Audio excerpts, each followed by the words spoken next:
Assalamualaikum warahmatullahi wabarakatuh. Salam, Om Swastiastu, Namo Buddhaya, salam kebajikan, salam sejahtera untuk kita semua. Hai students, bagaimana kabar kalian?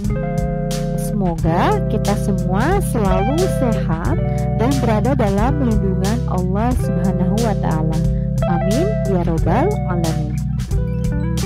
Pada video kali ini, Ibu akan membahas materi mengenai permintaan. Adapun subtopik yang akan dibahas pada video kali ini yaitu mengenai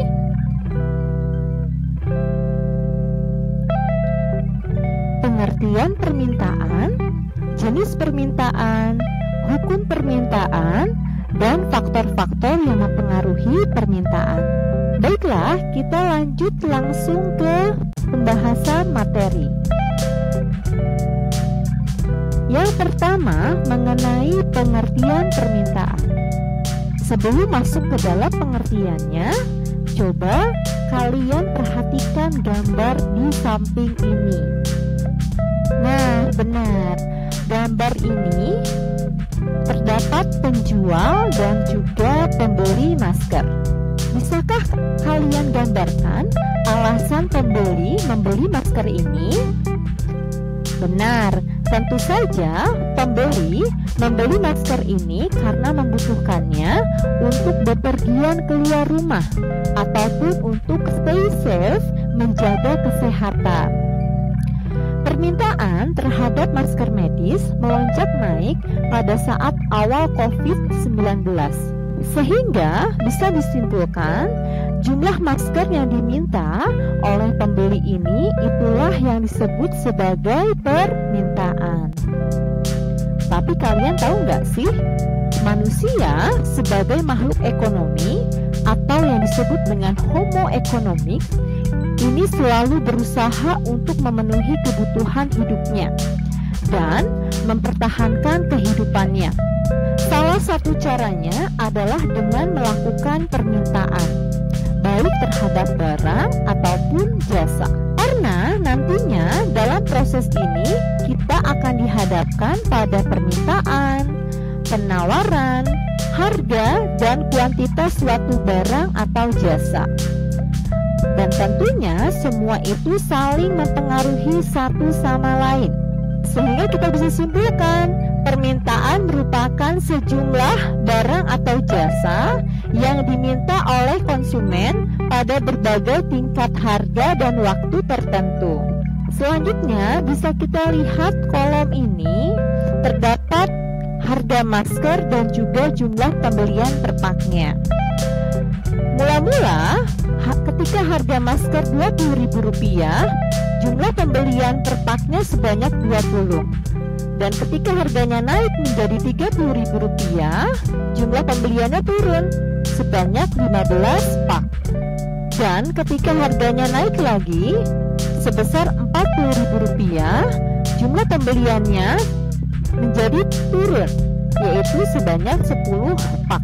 Pertanyaannya adalah, berdasarkan tabel di atas, mengapa jika harga semakin naik, permintaan semakin berkurang?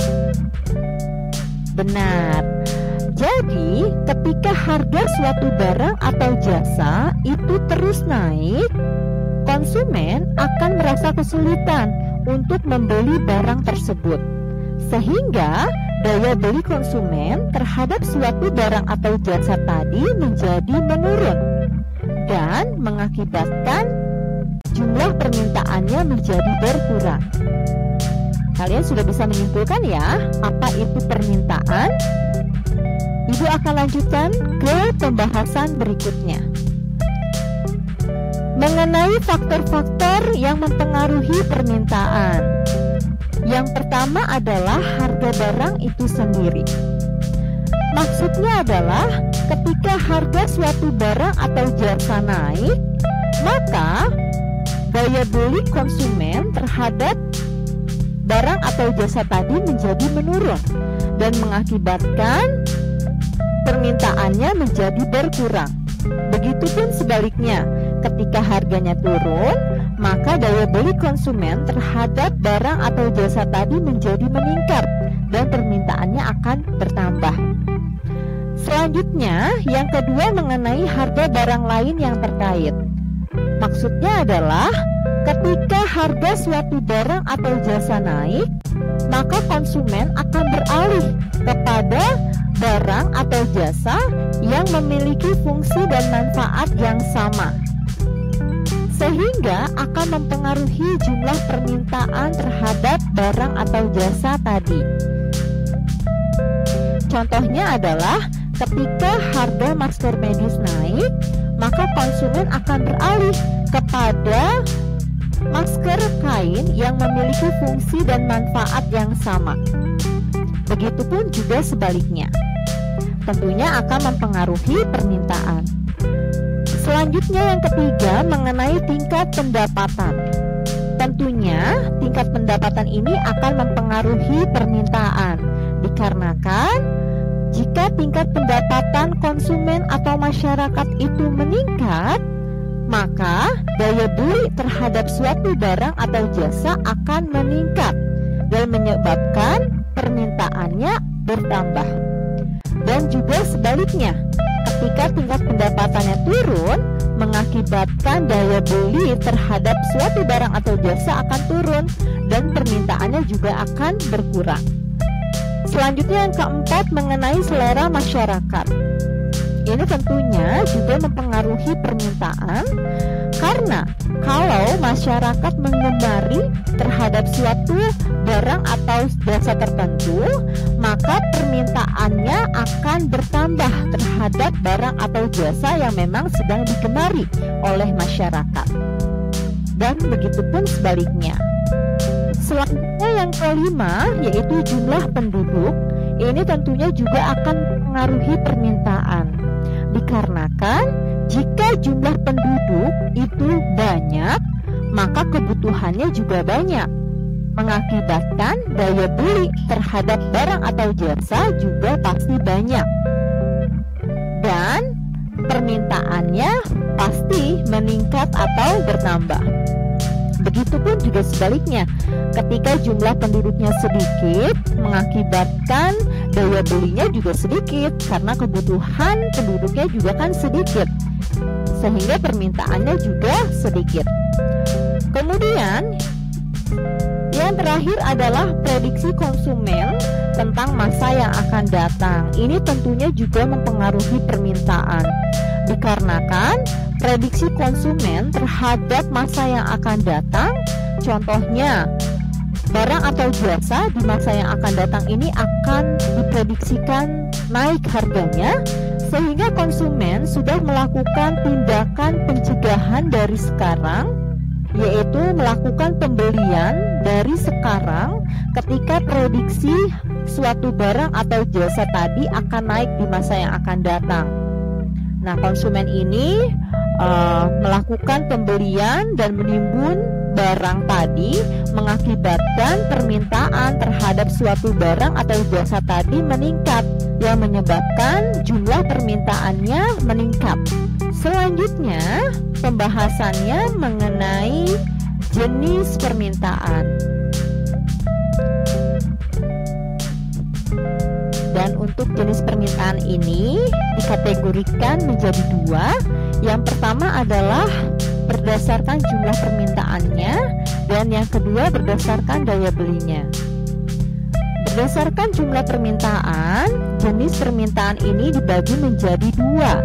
Yang pertama adalah permintaan individu, dan yang kedua permintaan pasar. Untuk permintaan individu, ini merupakan permintaan yang datang dari perorangan atau individu. Misalnya, kalau kita lapar, kita harus makan. Nah, dorongan tadi atas kemauan individu, maka itu dikategorikan sebagai jenis permintaan individu. Kemudian, permintaan pasar ini merupakan sejumlah permintaan dari permintaan individu. Yang kedua, berdasarkan daya belinya, ini dibagi menjadi tiga. Yang pertama adalah permintaan efektif, Yang kedua, permintaan potensial dan permintaan absolut. Untuk permintaan efektif, ini maksudnya adalah permintaan yang disertai dengan daya beli dan sudah terjadinya transaksi. Contohnya adalah ketika pembeli ini ingin membeli sayur di pasar dan ada uang untuk membeli sayur tadi dan sudah membeli sayur tadi, maka itu disebut dengan permintaan efektif. Kemudian yang kedua adalah permintaan potensial. Ini merupakan permintaan yang disertai dengan daya beli namun belum terjadinya transaksi. Contohnya, jika seorang konsumen ingin membeli suatu handphone keluaran terbaru dan sudah memiliki tabungan untuk membelinya, namun belum ada waktu untuk membelinya. Nah, itu termasuk ke dalam permintaan potensial. Yang terakhir adalah permintaan absolut. Maksudnya adalah permintaan yang tidak disertai dengan daya beli. Contohnya adalah ketika seorang konsumen ingin membeli sepeda motor keluaran terbaru, namun belum punya tabungan untuk membeli sepeda motor tadi, sehingga itu dikategorikan sebagai permintaan absolut. Bagaimana? Sudah bisa dipahami mengenai perbedaan dari jenis-jenis permintaan? Baiklah, kalau sudah, Ibu akan lanjut ke hukum permintaan. Nah, hukum permintaan ini berbunyi, semakin turun tingkat harga, maka semakin banyak jumlah barang yang tersedia diminta. Dan juga sebaliknya, semakin naik tingkat harga, maka semakin sedikit jumlah barang yang tersedia diminta. Dan hukum permintaan ini berlaku saat ceteris paribus, dalam artian faktor-faktor lain yang mempengaruhi permintaan ini bersifat tetap atau tidak berubah. Karena kalau faktor-faktor lain yang mempengaruhi permintaan ini berubah, tentunya akan mempengaruhi juga hukum permintaan. Bisa jadi hukum permintaan ini tidak berlaku. Contohnya pada komoditas-komoditas suatu barang atau jasa tertentu. Bagaimana? Apakah kalian sudah paham mengenai materi penjelasan pada video kali ini? Mudah-mudahan kalian bisa memahami ya penjelasannya. Demikian video pembahasan materi kali ini. Mudah-mudahan bermanfaat dan dapat kalian aplikasikan dalam kehidupan sehari-hari. Terima kasih. Wassalamualaikum warahmatullahi wabarakatuh. Ayo semangat belajar bersama.